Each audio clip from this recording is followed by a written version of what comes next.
I decided to take a trip out into the country to visit a friend. His name is Jim Kuhn. He's an actor.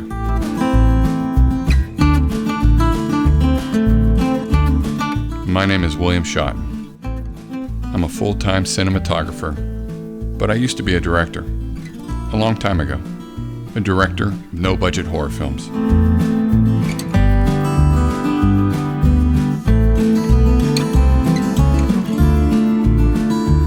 Jim was in my last film 8 years ago. My name is Jim Kuhn. I'm a professional actor. I've been on Return to Amish. I've been on Fat and Furious on the Discovery Channel. Of course, Return to Amish was Breaking Amish, and that was on TLC. I've done approximately 47 movies, both big-time Hollywood and also independent films. So Wormwood's End was a little bit different for you, huh?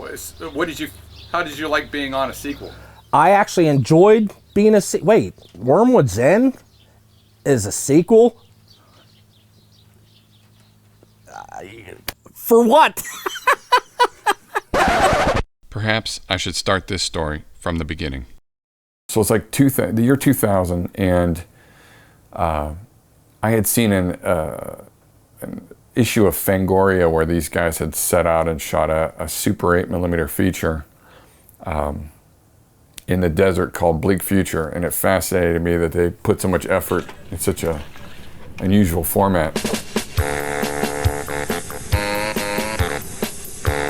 I started reading online and going on, at the time they were just message boards, it was like 20 years ago, and looking at equipment and how they did certain things, and yeah, so just really the format fascinated me. I had gotten Keith Boron on board, who was an old friend of mine. I had met him in church.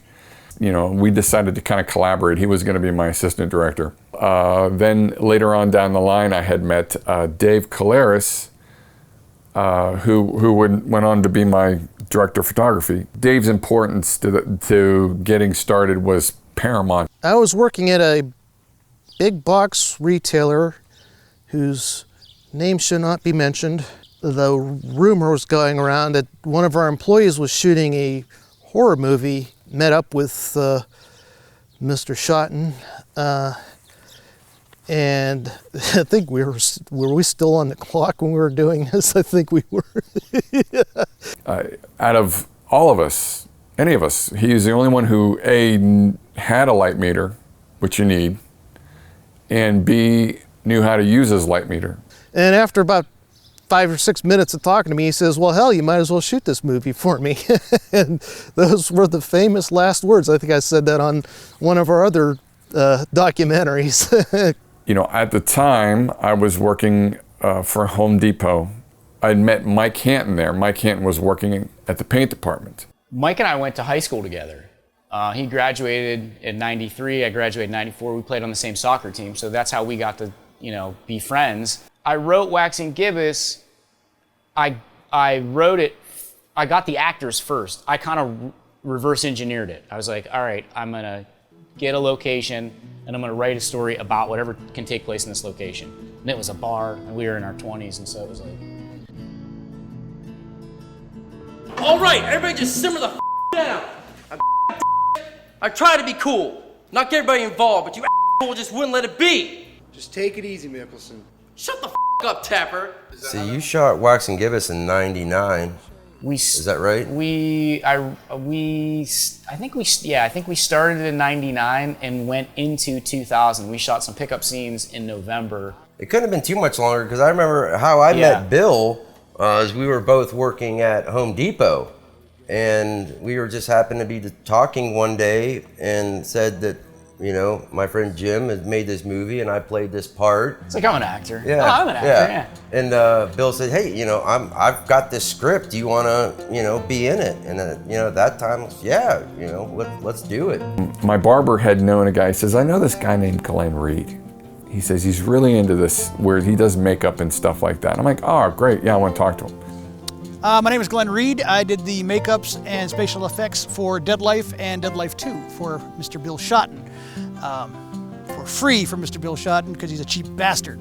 I shoot on Super 8, and what are you shooting on? Which is what I'm saying, getting a movie made, a no-budget movie. People go on about low-budget movies. Well, I made a low-budget movie with $100,000 or $250,000 budget. That is not a low-budget movie. That is a frigging big-budget movie where I come from. A low-budget movie is a whole movie. You got $2 grand. Here it is. Go do it. And a lot of that's getting chewed up because you've made the, how shall I say, artistic choice to use 8mm film cartridges, because why wouldn't you want to shoot your first movie on a dying frigging media? Anybody who's ever shot on it generally thinks that there are easier ways to shoot movies. Yeah, Super 8 was actually in its death throes at the time. It was basically your granddad's camera. So he had to record the sound on a separate device. At first we used a 4-head stereo VCR for people who remember what having a 4-head VCR was like. I'm the I got a 4-head VCR. This really wasn't working well. I had contacted an old friend of mine, JJ Zetz. I had this old Sony laptop. It was an old, like an Intel Pentium. And I had a battery-powered AKG condenser mic and a cord and a little 1/4-inch to little 1/8-inch audio adapter to plug into the laptop sound card. And it was a little, you had to like not move it or it would crackle and, you know, little things like that. I had to constantly prop it. And, you know, it was very seat-of-the-pants production. JJ and I had played in a band when I was very young. When I was 16 years old, I joined his band, Mr. Know-It-All, and Jay and I became friends when I was very young.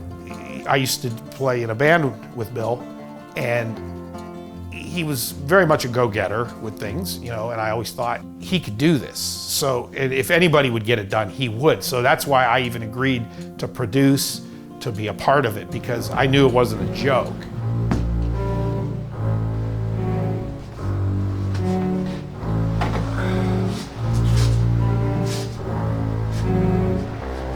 My friend Keith, man, I think he introduced us back, when was it?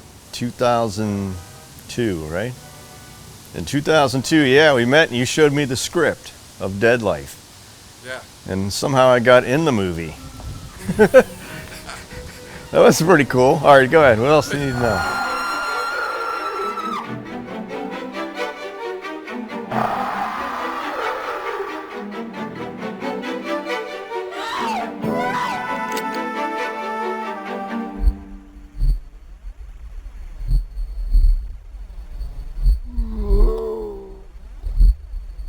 Who was that guy? The guy that came through, he was a zombie, he was green.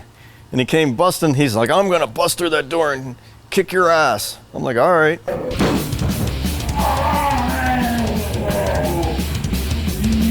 So he comes busting through the door, tackles me for real, I'm laying on the ground. And Glenn's like, okay, you got an appliance on your leg. And he's biting it and I'm screaming like, I'm like, ouch, come on, dude, quit biting my leg. And Glenn's like, you're actually biting his leg. The appliance is like up, you know, bite the appliance, not half of his calf muscle off. Well, and you have to take in consideration that, you know, this is going far back in time now. At that time in my life, and I think a lot of people that were associated with the product or the production, there was sort of that a party-esque atmosphere, you know, that you're going and donating your time. Well, you know, why not have a few drinks while you're doing it? Which was mostly beer and a lot of silly shit. It was like one of the funnest things I ever did. It was also one of the hardest things I ever do. The shoot schedule could be a little on the grueling side, morning till night. And I was having problems sleeping. I remember it was really tough for me to get there even. I was just like, oh, I was about ready to fall over every day. When I ran out of money, Jay stepped in and finished as my executive producer. He ended up the executive producer of the whole thing. Without Jay, the thing would have not got finished. But the energy kicked in. You know, we had a little bit of catering coffee or whatever, and just boom, drink Pepsi and just try to go, you know what I mean? And you know, we were all a chunk younger than we are now, so. We were doing something big, but we were having a blast doing it. And JJ was like the on-set entertainment. I'll never forget his cat food and ass song. Cat food and ass. It's the only place where you can stop and get gas. Cat food and ass. Effects day was always fun on set. You know, like Glenn would show up with like, you know, it'd be like, so today's the day we're gonna peel somebody's scalp off, and Glenn would show up with a big cardboard box and set it over in the corner, and I'd be like, where's it at? The director's job is to tell you what he wants. This is what he wants to see on screen. Your job is to tell him what you can or cannot achieve, and then the two of you figure out how to get what he wants out of what is possible with the money he's willing to spend, which in some cases is ridiculously small amounts. Again, people freak out when I tell them the Dead Life, the entire budget for materials on Dead Life was $300.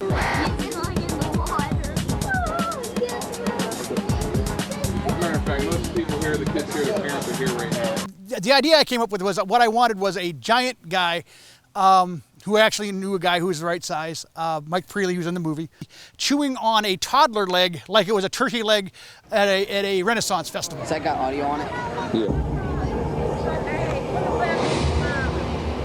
Yeah. But all the meat and skin were gelatin. They were FX grade gelatin made with 300 bloom baking gelatin, sorbitol, and glycerin. Now, if you mix all that together and try to eat it, it tastes like, well, nasty is about as good a term as I heard it described. Go the other way. Get the laughter out. And I hear from the front yard where they're shooting this thing is, Glenn, your friend won't eat the zombie leg! It's not gonna hurt you, I promise. He's gonna do it like this. No. Big guy, Mike's made up in his makeup and he's good to go, but he will not eat the toddler leg. It's just the stink is bad. He's looking at it. It doesn't look good. It's been out in the sun. He's sketchy. Yeah, I'll put myself. So this zombie leg, which probably weighed about 10, 15 pounds worth of gelatin, somebody walked off with. Out of our $300 budget, they probably walked off with about $50 worth of our budget in one shot. They just, plus they took my shoe and sock, so I wasn't happy about that either. Okay. Here's what I'm gonna say. Now available at Cat Food and Ass, human leg. Toddler leg. Only at Cat Food and Ass. The one kid, you were like, okay, let's do a makeup test. And the guy starts biting his arm. Do you remember that?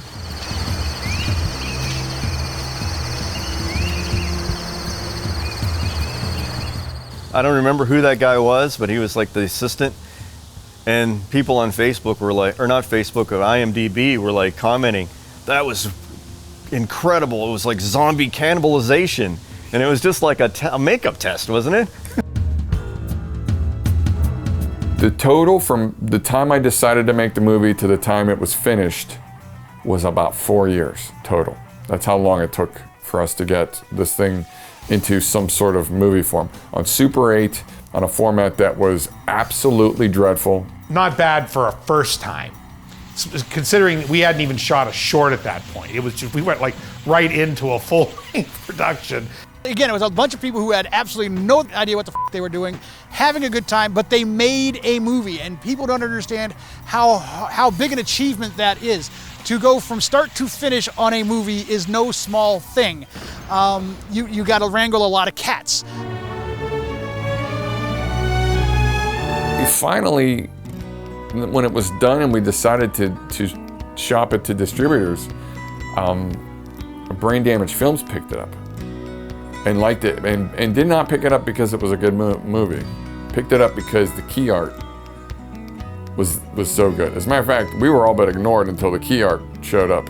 Seeing Dead Life on a retail store shelf was like, wow, really, we're here? It's nice when somebody comes up to you and say, hey, Dead Life, yeah, I know you guys. You're that guy. Hey, Mr. Schotten, can I have your autograph? So we got this little rinky-dink film we made here in Hubbard, Ohio, is now on the shelves nationwide. I have people from all over the country saying, I saw your movie on the shelves. I saw your movie on the shelves. Everybody saw this thing. Which is not always a great thing because the movie really has some problems. And it got destroyed and raked over the coals. Okay, I made a bad movie, but it was my first time out. Let's make another one. I was shooting my first film and, oh my goodness, I was a baby. I was just out of high school. And Bill was shooting his first film, which was Dead Life. And Dominic Koulianis, who was my co-star, was also in Bill's film. And I remember Bill showed up on set just to see how the shoot was going. And Dominic's like, I want to introduce you to somebody. This is somebody you're going to want to know. You made this joke that was like, I don't even remember what the joke was, but it was, I was like, oh man, okay. And I'm like, I got contacted by a woman named Laura Seeley. I met her at a convention, I think. She worked at Lowe's at the time. I was working as a vendor rep and I was going from store to store, servicing product, and met Laura, and Laura had a script and a little bit of money, and I said, hey, I'm ready for my next big shot at something. So Bill asked me to come work with him, and I did a short for him, which was called Necrotropic.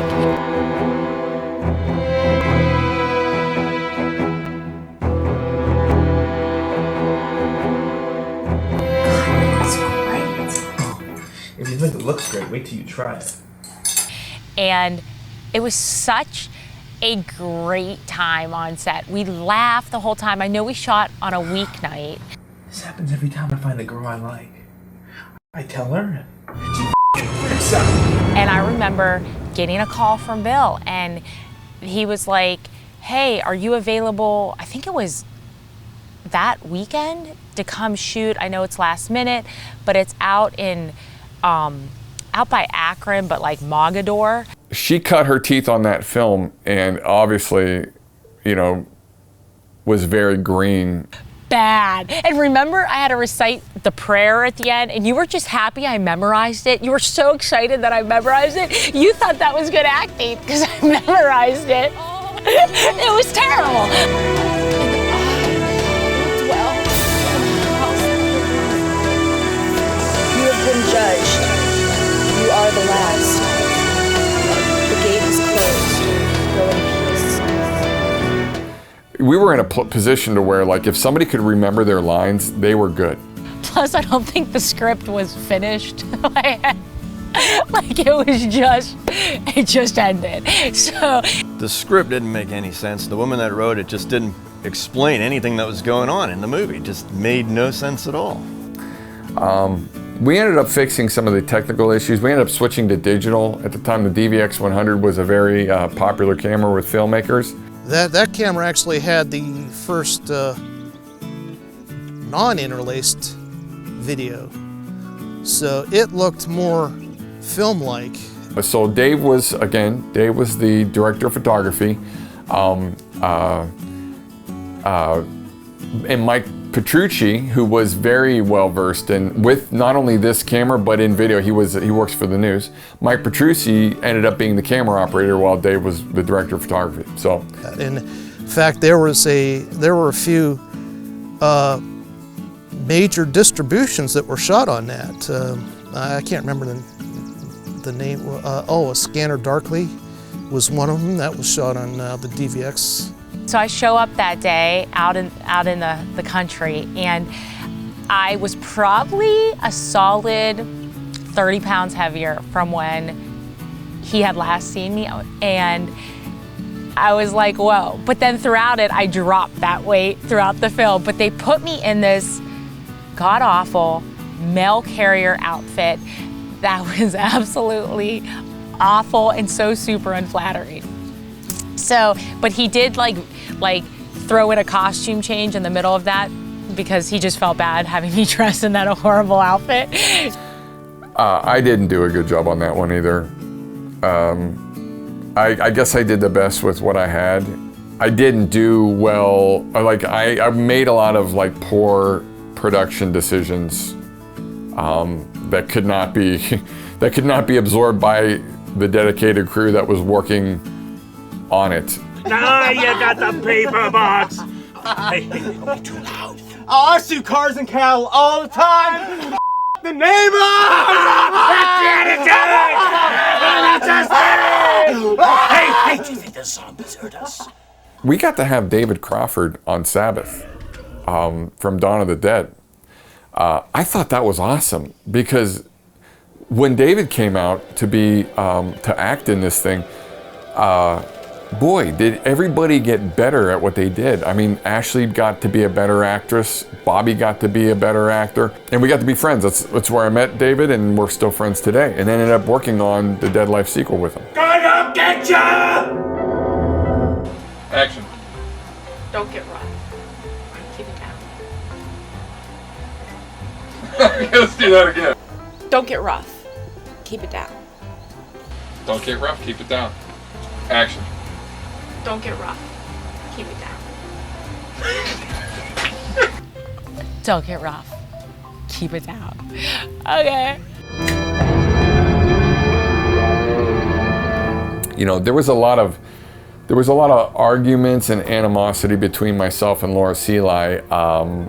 You know, and in retrospect, at the time you think you're the good guy in all these things, but when like years go by and all the anger subsides and you give it some good thought, you kind of realize that in those instances, like seldom are you the good guy. So there was like the Schotten Filmworks crew, and then there was the Laura Seeley crew, and there was some conflict and turmoil, just disagreements. You know, whenever you're battling with somebody, you make decisions that are unkind, and even despite that, Laura Seeley and I went on and did another movie together. She actually asked me, I don't know why she asked me back to do another movie, because we didn't really get along on that first one, and we certainly didn't get along on the second one either, and that was called Dread.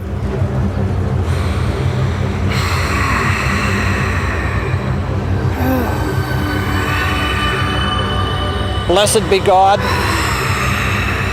Blessed be his holy name. You know, nobody seems to like Dread from the Schotten Filmworks camp. I kind of like Dread a little bit.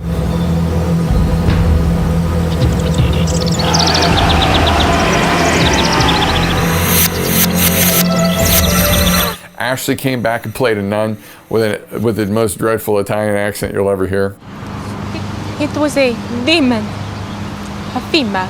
I had this brilliant idea that I would do an accent. And Bill's like, yeah, just do it. Let me help you. Come out. I will not hurt you.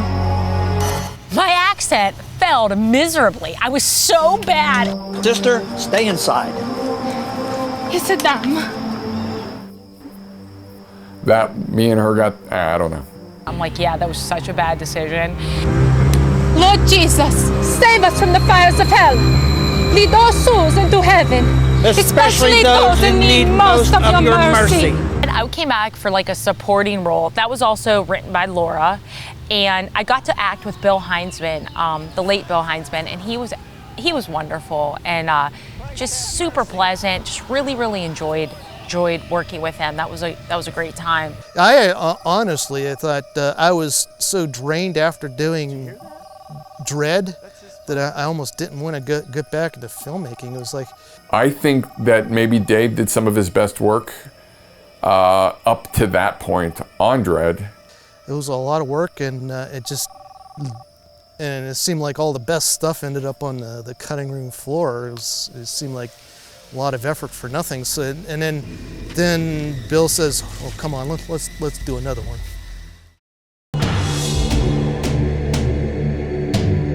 No! What do you want from me?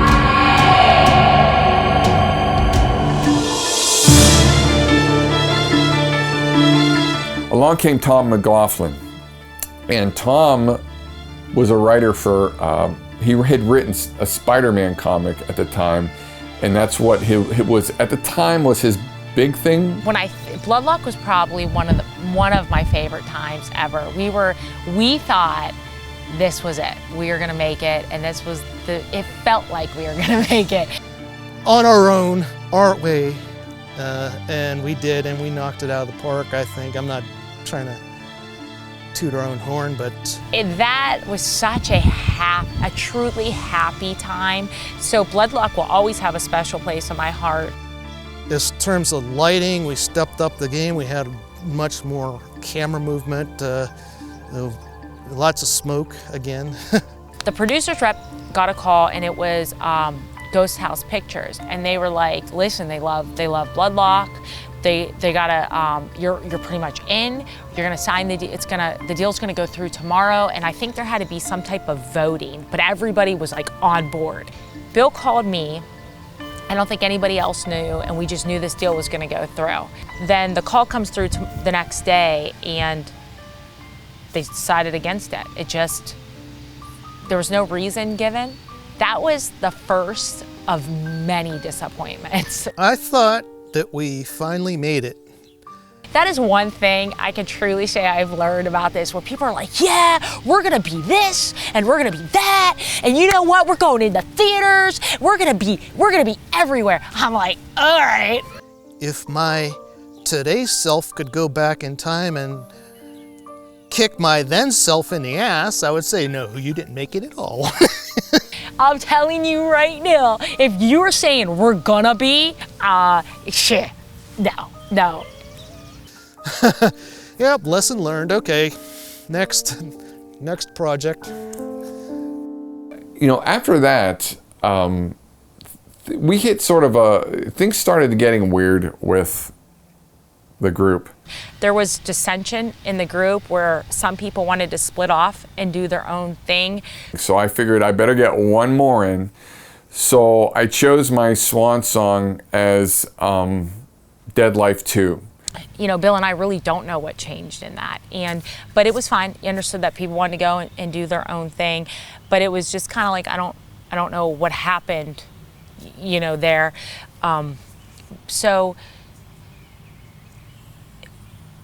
Wait, maybe I do know what happened there.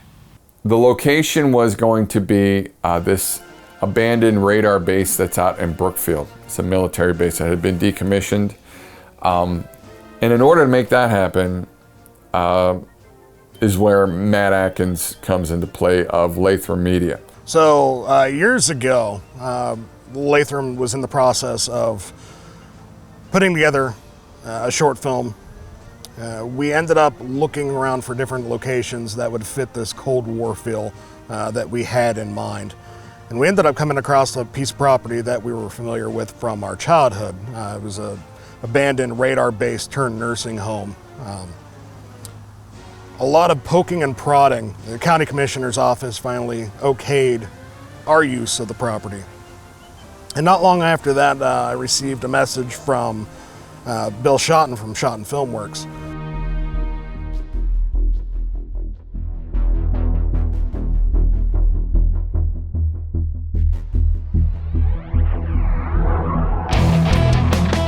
We ended up reaching a mutual agreement where we could use two different sites of that property for two different projects, and things went pretty smooth after that.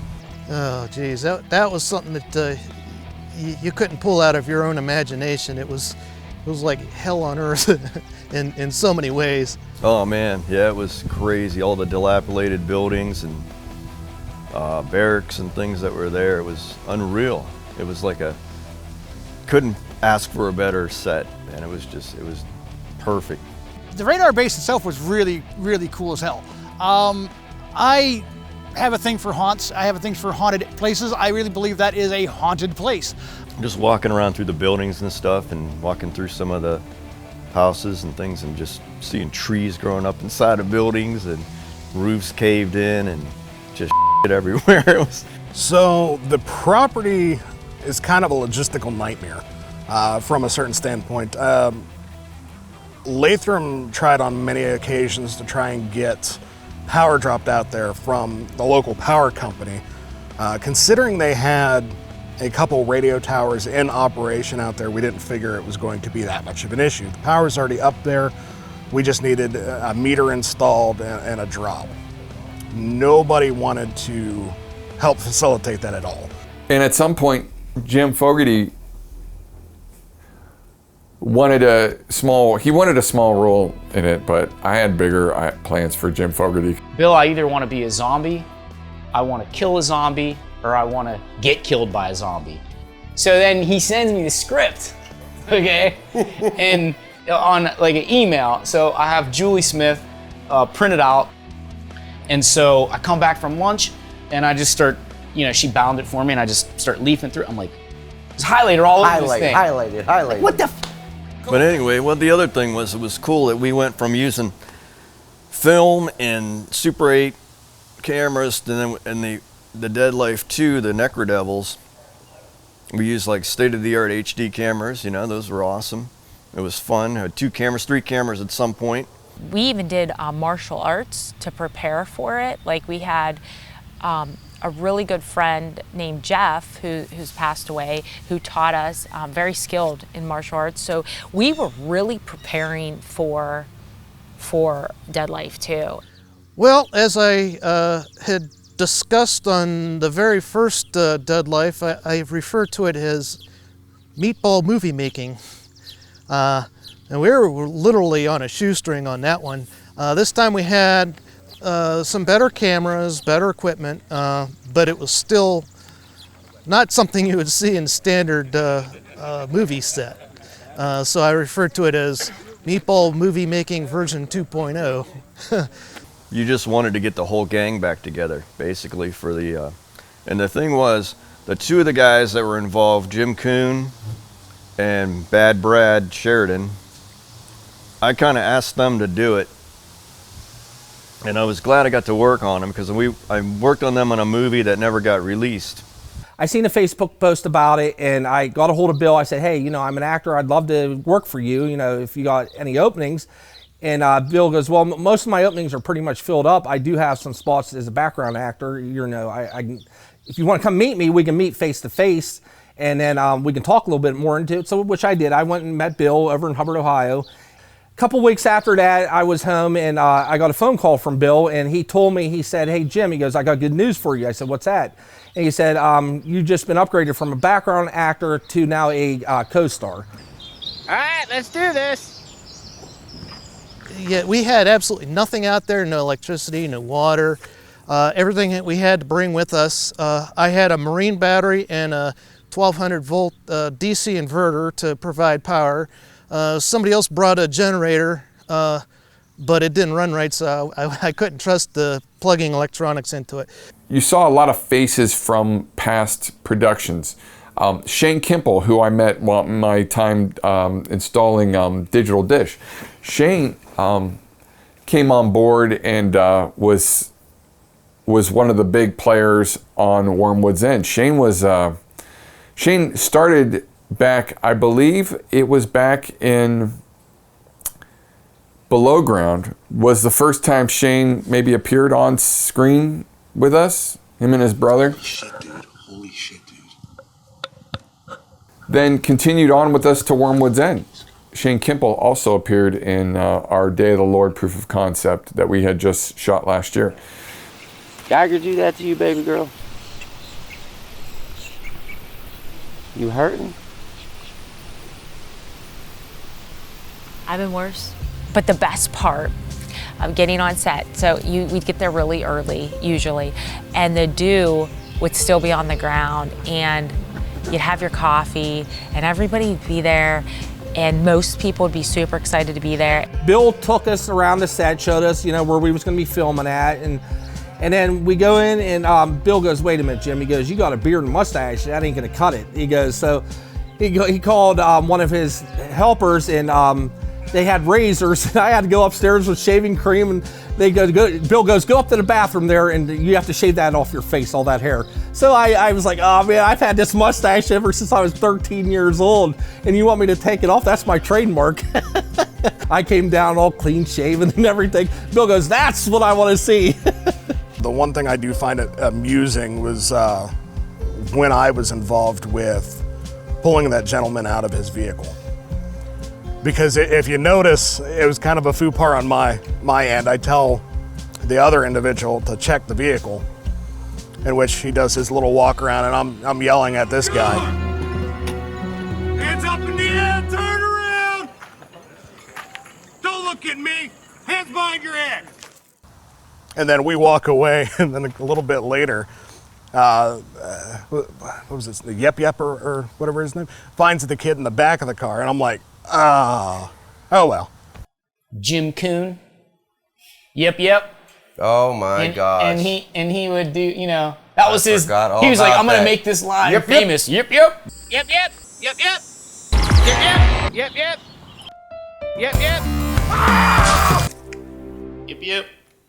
The one part on the Jeep scene that I really wanted him to keep in the movie, but he cut it out, that I was kind of pissed about, is where I came out and I told him to stick his hands out of the vehicle and I was going to handcuff him. And Bill said, no, he goes, I don't think that would be more realistic. And I said, come on, Bill, you got to let me do it. And he goes, no. He goes, just we'll have to cut this out. And I'm like, oh, come on, dude. I really want this in there. Hey, keep your hands on the blazer there, boy, or your Jeep, whatever the heck you got here. Cut. Mike and Jeff Robeck, Jeff Robeck was the only one left alive, I believe, in the original, brought them both back, and they were the links to the first one. And I don't know why, like what occurred to me, why would I want to make a sequel to a film that no one really liked that much to begin with? You know, it doesn't, you know, why would you do that? Well, to me, it was just, the one was just more professionally done. It was almost like the difference between, like I saw yesterday, like Terminator 1 and Terminator 2. Number 1 was just a low-budget horror, you know, film. Number 2, the second one, was just on a bigger budget, everything was bigger about it. Just the story, the equipment, the look of it, everything that we did, the cast. There was a lot of people involved, you know? It had been, what, 10 years?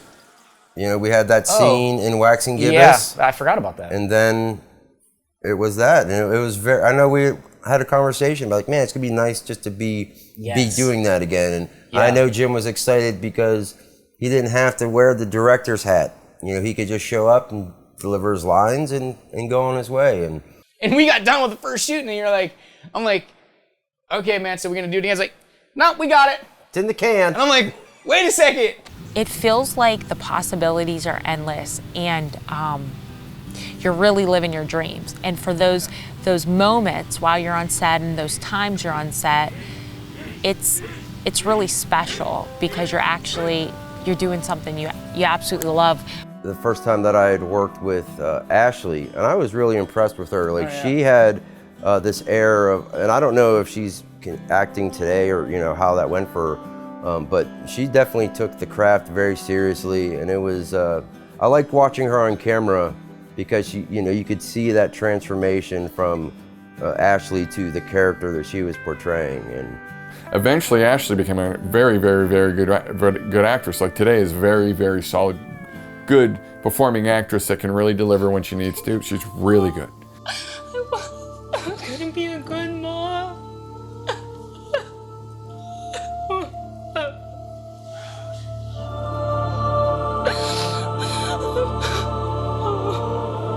So working with Bill as an actor was great. I mean, which I think Bill brought my acting up tremendously, because in real life, Bill's my best friend. I don't suppose anybody would mind if I took that car. Now, Sully, you wouldn't begrudge a girl just the simplest of creature comforts now, would you? You see this really cool bond between them, and they're such good friends, and they're just like trying to survive, right? Okay. We gotta go. Okay. You men have a good time. Have fun. Because I'm going to stay here with the woman. Just trying to get out of this place that is just overran with terrible people and zombies. So. And I'm going to do woman escape with the zombies. Thank you. But the shoot itself was great. I mean, honest to God, everyone had a good time. Even in the miserable cold when we were trying to do makeup in like 0-degree weather, and literally we had a fire barrel going trying to keep the stuff from freezing. So it was like a party. Every night was like a party when we get together. Like especially the campfire scene, I thought that had kind of like a party-like vibe. However Dave shot it over that fire. It was a fire scene, right? Yeah, it was lit in a way that was not false, like where you're like, oh, that's like too much light or, you know, whatever it was. And I remember sitting there and hearing like coyotes. Shit back there, okay? All kind of stuff. What? Man, supplies, you know, water, first aid, MREs. Extra rounds? Being in that environment, you could almost picture in this apocalyptic setting that would be a good place for refuge and kind of feel safe. And again, even when people got shifted out of scenes because they makeup too long, or the scene changed as they were in the middle of getting makeup done, because these things happen. Again, everybody, as far as I could tell, genuinely had a good time, myself included. I had a riot the entire time I was there. Glenn did a phenomenal job with the makeup that he put me in as a zombie. It took him about an hour and a half to put my makeup on, but it was realistic as possible. I mean, I got a lot of compliments out of a lot of people that have seen that picture, and everyone was just amazed how well the job he'd done. And Glenn got to do the makeup, and he was very, very talented, and that was fun. He got to bruise me up, and I remember he had to put fingerprints on my neck. It was when you guys were going through the hardware store that I screwed it up because it went out of focus for a bit. Somebody moved and they went out of focus, and I was so pissed and just obsessed with this.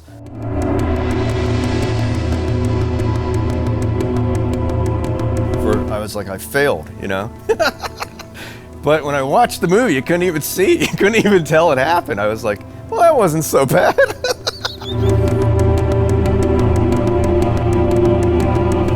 And I was pissed. I couldn't believe it. I'm like, I failed. I ruined the movie.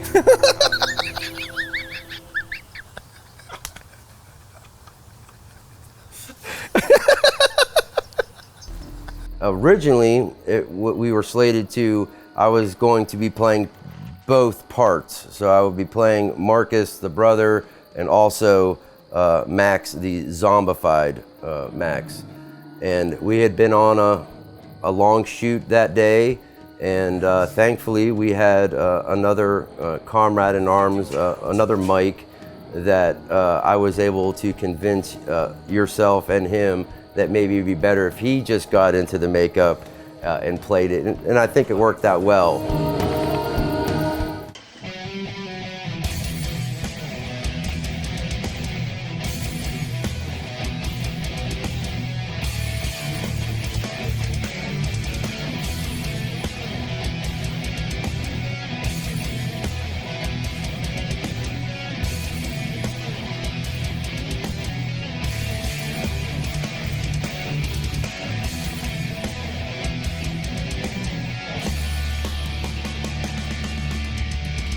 So the video game was more or less difficulty versus time.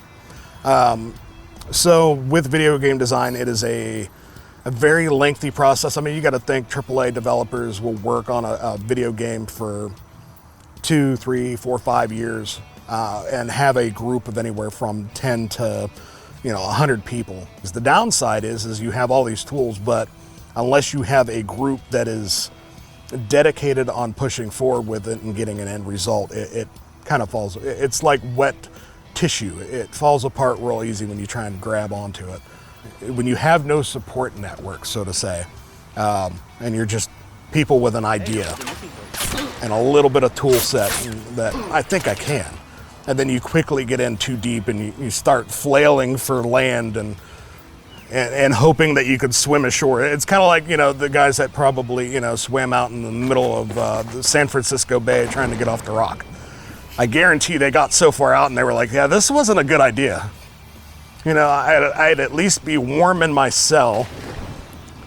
Now I'm in the middle of the frickin' bay and I'm freezing my nuts off, I mean?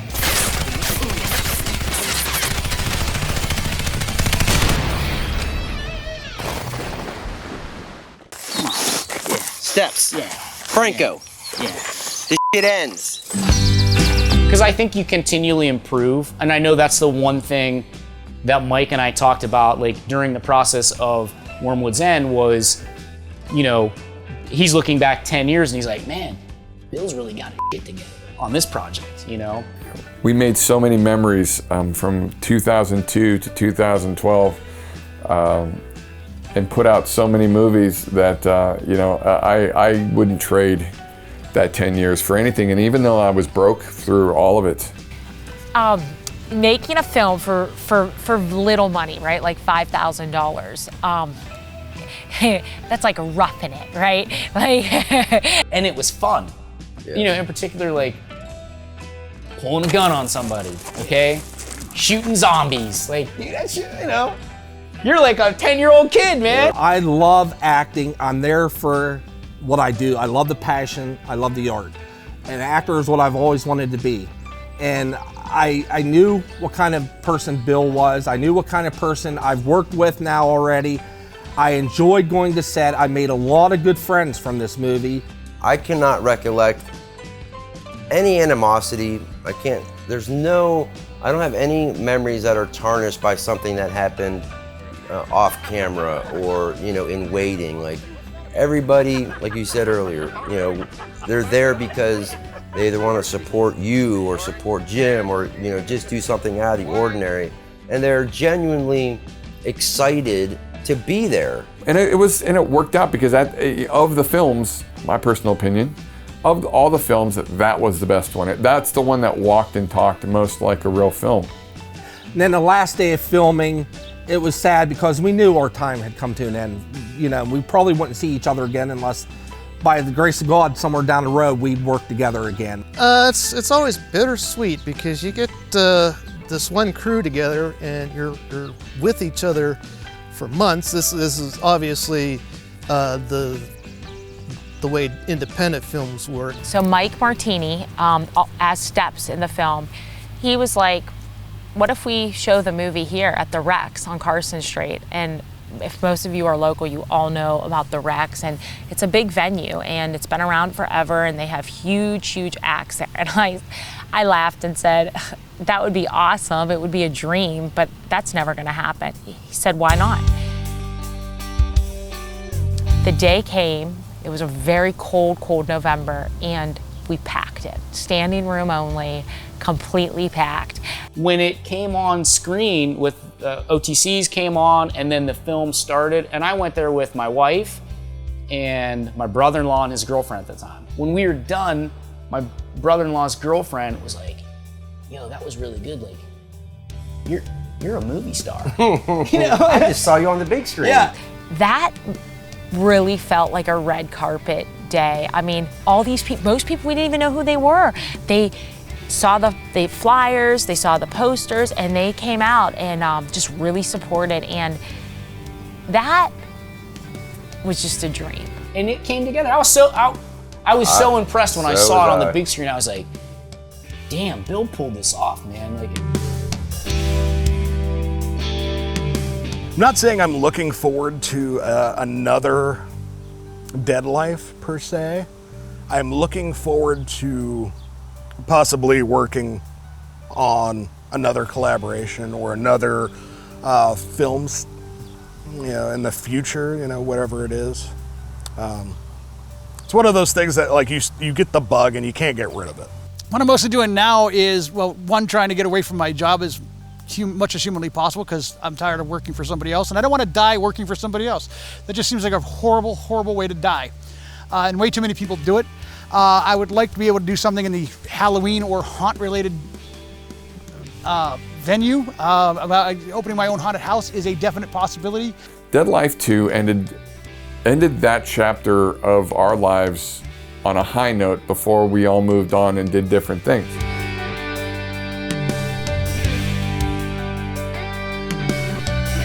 But basically, two different points in our career that we could say this was where we started, this is where we came from, and this is where we ended. I think we ended on a high note. I really dug that a lot.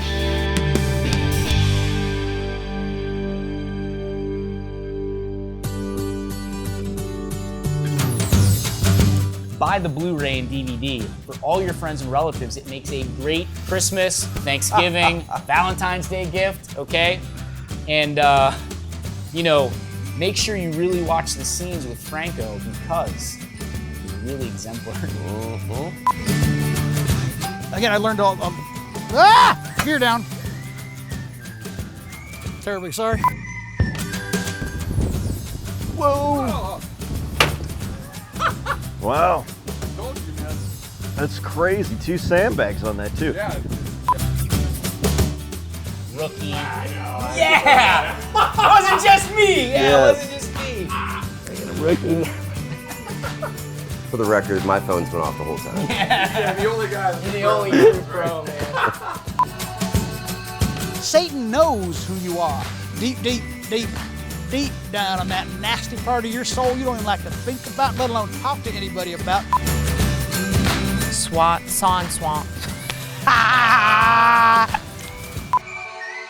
Sergey is large Russian man, better man really. He has very good time. He enjoys having very good time with, well, mostly American wives. Oh my goodness. I'm gonna throw a sack of quarters at that guy and knock him off his damn bike. I should just say there's a lot unsaid. A lot. You people fill in the blanks.